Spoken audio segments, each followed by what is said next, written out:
Rubinos standing alongside each other. I don't want to be even near that area. Baka maapakan tayo dyan. Mismo. Belen, set up job for Rosas. Nicely whipped. Carolino is there. Here we go with Maizel. The other way, Wally adjusts her approach. He go the other way. Jing Balse cross court. Benito says no problem. Belen says let's just send it over. Curato is there. The quick rejected and it stays down. Dindin Santiago making herself matter. Another attacker at the center for the Tigers. Let's bring in Mosey. Mosey, what do you have? Well, in the side of UST, itong sabi lang ni Coach Shaq, iniremind niya lang yung mga girls. Unang-una, wag nang pakialaman ng mga calls ng referees. Wag nang pansinin. If they think it's a bad call, just let it go. Wag na raw pakialaman. At ang next naman, sabi nga niya, blocking, blocking, blocking. At mukhang nakakalusot kasi yung mga palo ng San Sebastian. Kaya yun lang ang niremind niya, two things, yung calls, tsaka yung blocking. Back to you. Thanks a lot, Mosey Ravena. Glad you're around here today. We're tied at 19 and Carolina zips it up. Carolina medyo nababasa ng basta eh. But Santiago, di nila mabasa. Maski mabasa nila, for as long as Michelle Carolina continues to put the pressure, I feel the UST is on the right track. And right now, still protecting a 1-point advantage. As one-time Finals MVP Reyna Maculangan gears up here to serve for UST.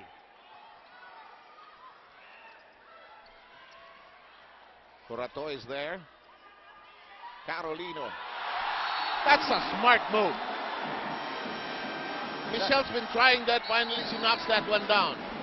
She's a veteran, together with Mary Jean Balse. They're proven winners here. Time to listen in to the first sermon of Roger Correa. Tumalon. Matagal sa ere eh.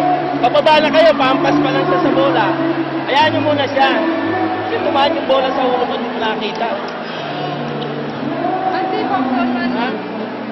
Kaya palagago lang. Mapundaling ko sa dulo, sa litang Well, Coach Roger promised me that he would smile today, no matter what happened in the game. There's Dulce Pante. She is texting somebody. She's just a bundle of joy and laughs. We were having, naabutan ko yung merienda eh. Yeah. Yan ang talagang masaya. Yun. Kasi the coaches had met for the next tournament and Which is when again? July 11. And we're back in the saddle again. Tag-ulan na yun ah. Ulan na yun. Okay, UST now beginning to assert itself. Has scored the last 3 points. Very important that UST steals the first set. They need to regain their confidence after losing game number 2 of the series. Hindi ko natanong si Rachel well, Wally bundles that. Hindi ko natanong si Rachel kung siya ay mag-assistant coach na o guest player siya ng FPU sa susunod na tournament. In the meantime, a timeout taken. Time to listen to Coach Roger.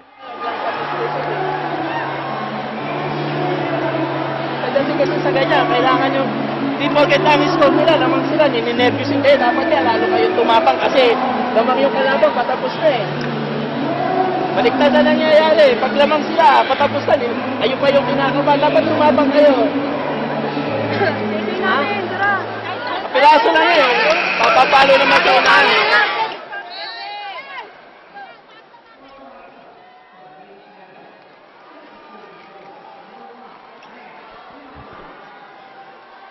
As we welcome you to the arena in San Juan, that a mood of coaching changes as the game progresses. Of course.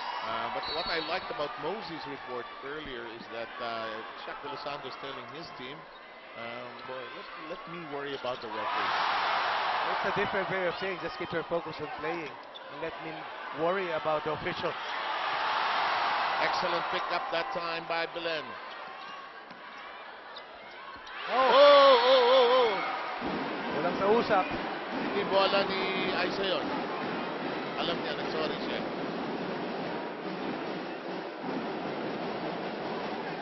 Pero iba yung look ng UST today. Hindi sila cocky, hindi sila Overconfident. Na-inadmit naman ni Jing Balse kanina.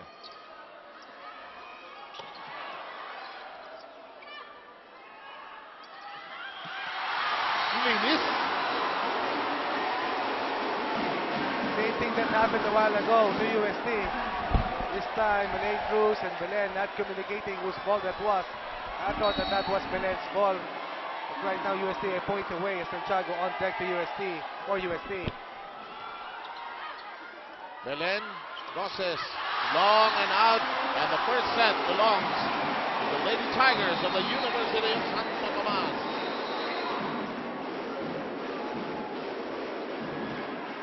Time to check out our shake it play. And this first set, tightly fought, a lot of fierceness, and that's what you expect in championship. Then it's first set is over. You wait a second.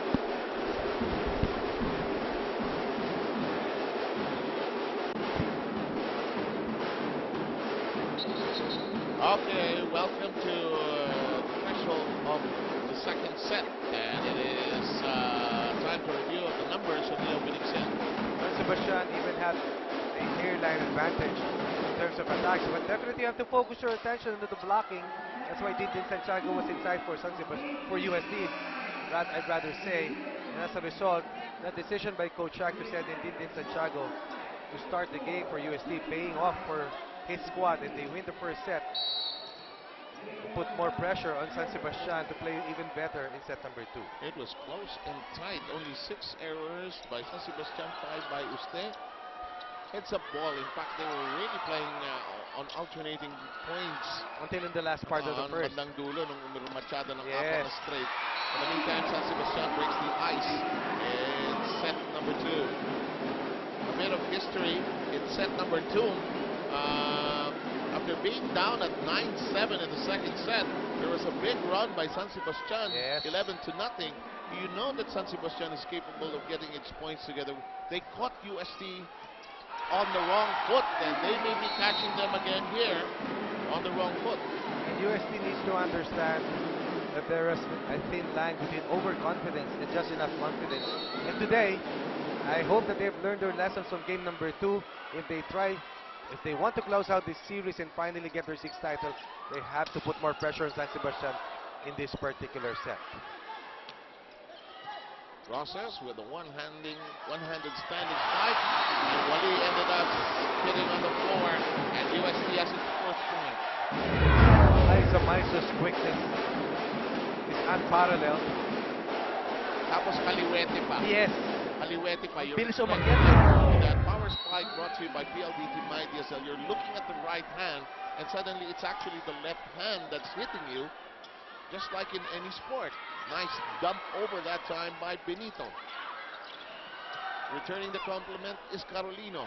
Benito with a stand there, a bit of a runner. Makulangan goes to Ortiz. Benito attacks. Also says gotcha. Up, net touch. Net ang tawag. Very rare error here from Rhea Di Maculangan. San Sebastian with a 2-point advantage here in this set. So far, the reception of both sides quite impeccable, quite strong. That shot from the middle, the defense on the center area, a little stronger on the part of San Sebastian. Mighty one block, mighty strong, mighty fast, mighty ball. Michelle Carolino had 2 blockers in front of her. She was rejected 4-1, San Sebastian, second set. 4-1 is the count here. Nice quick. Benito touching it, and UST has its second point. That has worked well for UST. From the first set all the way here to the second. Carolino on deck to serve for the Tigers.